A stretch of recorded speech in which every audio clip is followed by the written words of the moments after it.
Hey Rich, how's it going? Kabam Kevin, just hanging out at Summoners Fest. Hope you're doing well. Greetings, Summoners. This is your principal creative writer, Kabam Vincent, with a special message for RichTheMan.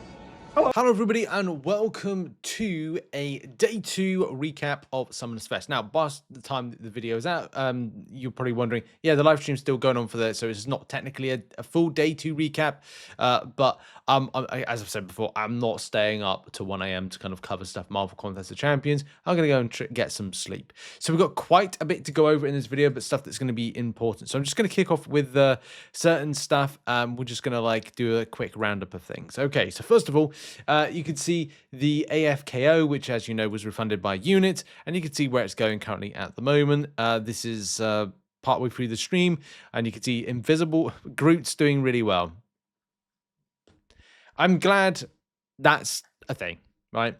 Other champions doing well. Venom, which makes sense. There you go. Let's move on to other stuff, shall we? Also, I'm just going to have to edit this in that the AFKO was won by Groot. It was won by Groot. Oh my dear. Yeah, it was won by Groot. I cannot believe it was won by Groot, but there you go. There's the biggest surprise at the Summoner Fest, that the AFKO was won by Groot. And also, I'm surprised that wasn't put in as a champion to be reworked and buffed, but weirder things have happened. So one of the main hot topics coming out of Summoner Fest is the current vote to rework a champion. You've got Wasp, Thor Ragnarok, Silver Centurion, and Annihilus. Personally, I would have loved to have seen Silver Centurion be that champion, mainly because it's an interesting get to slow debuff quicker than most other champions. Unfortunately, as most things go with anything in life, nothing ever works out the way you planned it to. Currently on the Discord, there is a vote going, so we're just going to bring that up. But let's just say it is going in favor of Thor Ragnarok. But at times like this, it is what it is. The current vote, which stands at 4,361, that's not a lot of votes, by the way, right? More of you need to get involved with the Discord, because that's not particularly good. It's going to be funny because then people, I think, will kind of question why. Like, oh, why, so many people kind of vote a certain way. Just if you want to make a difference, get voting, guys, on the Discord. There's enough people. There's 30,000 or more people that are involved with this Discord. Anyway, 2,329 votes have gone Thor Ragnarok's way. As I said, for me, I know it might be in vain, but I'm just voting Silver Centurion. I do think Annihilus is still one of the champions that could be good, but what you're basically doing is going and making this kind of key defender in Annihilus more powerful. Wasp as well has got all of them are good, but if we're talking about a tune-up, then yeah, okay, Thor Ragnarok I get, because it's like saying they're fine as they are, but they're just a little bit more oomph to them. They won't get a rework. If people think they're going to get just fully changed, they're not getting it. They're just going to get a tune-up, so they're going to be made a little bit more powerful. So I don't know. I'm going Silver Centurion. Anyway, moving on. Right now, you'll get energy, revives, and rebirth crystal. We are going to be adding a 4th milestone to the live streams, and the vote for this is going to be an exclusive 7-star, right? And it's going to be the 4th milestone of our Twitch drops. Now, you'll have to watch more than one, of course. We haven't figured out the final number yet, but you can earn this champion exclusively as a 7-star just by watching the live streams, which is what all of you guys do anyway, right? All of you are watching this. Of course they do. We've had some of the highest viewership ever just at Summoners Fest right now, so everybody is now knowing exactly how you can get this champion, and it's dupable for a long time. That's right. Yeah. So all that's being worked out. And again, as you can see, these are our old Twitch drops on the left, old and busted on the left, new hotness on the right. There we go. You can be a guest on the Hot Minute now. All right. So. All right, so stay tuned. We're going to be working on this. We'll let you know some more about this. It's going to be launching in 2026. And besides, we need time to get the champ ready for you. 100%. Yep. And so, yeah, it's easily accessible through Twitch drops. So that was a bit of a surprise and a bit of good news, and I'm glad that Kabam are looking to make that an improvement. How that's going to work from a point of view of the token, the Twitch token as the 4th milestone, I don't know how that's going to work, how you trade that in, so to speak, then maybe something that you can like claim within game, like that kind of makes sense. That you kind of like you claim it, and then it's a token within game that you kind of stack on a certain amount, and you're able to get some stuff for free. This is good. It kind of goes into the ecosystem of how we've talked about collectives and how we've talked about other champions as well, and how Ascension's going to be good at valuing 7 stars. And of course, I've got my say on that coming tomorrow. I've got a video on that. Some things that I like about it, but some things I don't like about it as well. You know, things aren't always perfect, are they? So something else that I was interested in seeing was Coliseum in action. The Coliseum does look like an interesting mode that is coming in, and of course it comes in as the alliance-based system of it, which is in next month. It will require a little bit of preparation and understanding, and I'm sure that, you know, we're all going to get it right. We might get it wrong. We may be frustrated. It might come in bugged. The currency as well, that's another currency to go and grab, similar to those raid tickets. So yeah, a little bit of kind of like, oh, okay, it's a new thing. We'll get adjusted to it. So the footage that we saw, because I was interested mainly to see the footage in action. I know we saw Seaton's footage yesterday, but I felt this is a bit more kind of like in the process and Kabam delivering it. So there's stuff that we learn a bit more about on who should be the best options to kind of bring in. There was plenty of footage, and of course seeing Gladiator first and foremost be the usage within the example of alliances. One big issue that I have was in the top of the middle. What exactly, Rich, is that? Well, that's called a timer.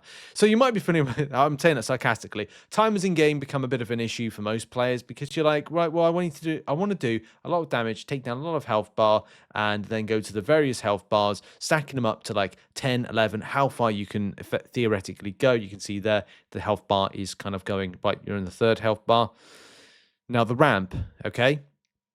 You need to do a lot of damage in a very short space of time. That time being 5 minutes, right? So by doing that, you are at the whim and mercy of everything when it comes to this. So with the limited time, it gave me a little bit of the heebie-jeebie, so to speak, with this. Like solo, in the other hand, has no timer. So something that we will talk about in a minute is the difference.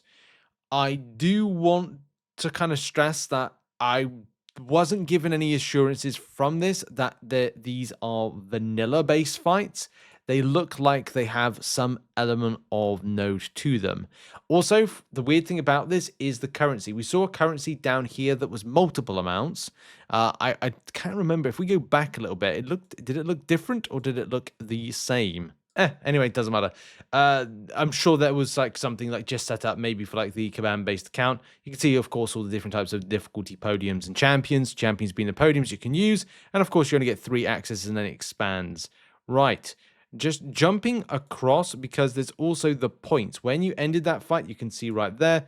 The points are you're finishing, like you earn that and run. But of course, you need to do as many points as possible to then do as best possible. The levels here would be like, I think then you elect somebody within your alliance that you think, oh, they're pretty skilled. We're going to give them all the kind of boost right there. And of course, the boost towards trying to get your final milestones as well. There's no questing based thing, so it's just you don't go to a map. You just kind of go straight to the fight. All this we know from yesterday's stream, but it just kind of gives you a bit more perspective overall with this. So one thing really cool is that we saw the fight with Baron Zemo. I know what, like Mike did this in a point. He did this to make a point. The point being that solo does not have a timer, therefore you don't really have to worry about.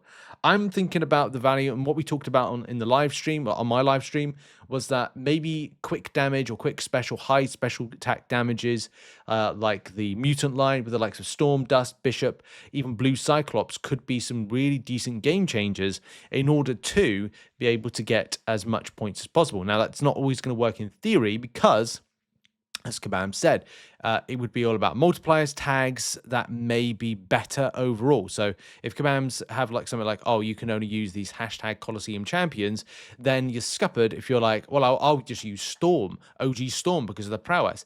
Yeah, well, you're not really allowed to use that. Or if you don't use that and use something else, you might get more points for your trouble. So I think that might be how they're trying to kind of pitch this particular mode. It's still unknown whether it's like vanilla fights or it's going to be something similar to like, say, AQ raids, where you're required to use certain champions, and it has certain node requirements, because there was definitely something popping up in the footage that said like do a medium attack, and that was a kind of like a means for kind of ramp up. Either way, certain champions will be better than others in taking on this mode. But yeah, it was definitely exciting to see information and how the actual mode, fluctuates, works, and some of the other kind of like build ramp and other stuff like that. And next up, this is official footage. Well, not official, it's unofficial. Official footage from Simula. I've put a link in the description. Go and check out Simula. Of course, you've seen amazing guys he's done on bosses. But you could check out Punisher, the new rework in action. The abilities we'll kind of briefly talk about in a minute, but you can largely see that the champion has a lot of passives or effects, but of course still can get like buffs, so not kind of completely buff immune. Physical resistance seems to be a big part of the champion's kit, and impact, which is something as well you'll see a bit more of. It seems to be like if you hit into the block, similar to like a pierce type, it's a pierce type effect in some way, shape or form. Champion does have endurance as well, which is cool, and grit, which I love grit, by the way. It's a great way to take down unstoppable.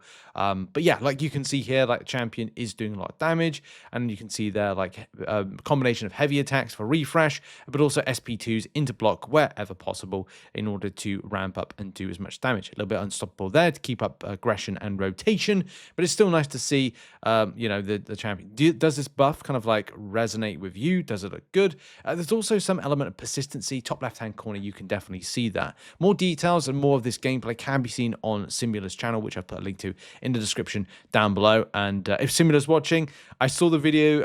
I'm just putting together something from I got a few content creators that sent me messages. Shout out to Lefty as well. Lefty's got me a lot of footage. Judging by the abilities right here, it does look like the champion does have some like funky stuff, especially putting as a defender. Whether or not this will be something you'll see in AQ maps, and I face off against one as well, it doesn't make it too great. There's some little kind of clever things, like unless they are a hashtag villain, like that kind of just touch to detail from this new rework is just going to be really, really fun. And special attacks as well, impact or indestructible effects, active Punisher, gun shoots into block are guaranteed critical hits. So that's why you're doing that special attack. We see similar doing special attack into the block for that one as well. So yeah, the build up of physical resistance as well as the impact, like it's just damn nice, especially better against hashtag villain champions, which you might look to take this champion in against. Because the champion still retains a buff, it's like I'd love to take the champion in something like against Dr. Doom, but I don't know.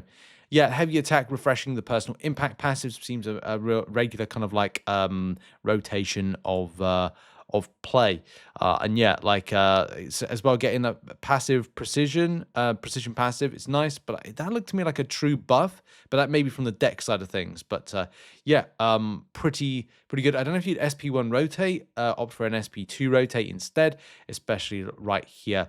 On activation, attacker purifies all petrify debuffs, which is nice if he's okay. But an SP3 actually, sorry, I kind of like looked here. Attack rating for each personal endurance. Attack rating of Punisher is indestructible. So if you're indestructible and endurance, in longer fights, would you do SP3 rotation? So there's a lot of stuff to think to unpack when the buff goes live, but this is kind of like early access information and a first look. And shout out to Simula, this is his video, and I'll put a link to it in the description if you want to check it out. So I didn't get a chance to watch a lot of this. I watched some of this, and it was Who Wants to Be a Summonaire. I actually think this was a lot of fun, especially if you wanted to play at home, at home. Now, it would have been good if you could do like a system like worked out, whether you could play via app or even like through like, I don't know, like Twitch points or something, which is a free thing. But it would have been nice if there was some way to play along with this, so maybe players like playing from home could work out this stuff and obviously like have a bit of like fun and interaction with it. Or do something within game, maybe not. Like, I don't know. There's lifelines, like it's basically Who Wants to Be a Millionaire, but all to do with kind of like Marvel Contest of Champions related stuff. I had a good time kind of watching this. The further you go, the more you get. And of course, checking back at some of those rewards again was quite nice. So if you went the furthest, you could get yourself at question 10, 30,000 units, I guess. Something like that. I don't know. Like I thought it was gonna be like 1 million points, right at 1 million units right at the end of it, but no. Either way, there was some fun stuff, some good interactions. I completely forgot there was some really nice kind of people there. Like I did forget halfway through and kind of like, sorry, but the gentleman that's here, very nice. I really enjoyed kind of like watching their kind of play through this.